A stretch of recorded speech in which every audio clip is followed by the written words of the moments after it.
Hey, in this video, I will show you how to change your country on Epic Games. Actually, a very simple tutorial, but you cannot do it from the launcher. You actually need a phone or your computer. So go on your phone, go on Google Chrome or Safari. You want to go to store.epicgames.com, and to change your Epic Games country, you want to click on the three dashes, top right corner, obviously login, click on the profile.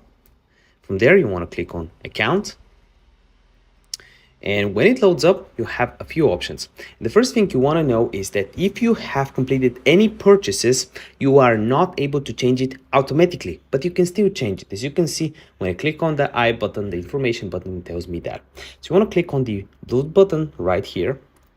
And here you can start the process to actually change your country. That's all you have to do. If you still have any questions whatsoever, I would love to help you out in the comment section down below.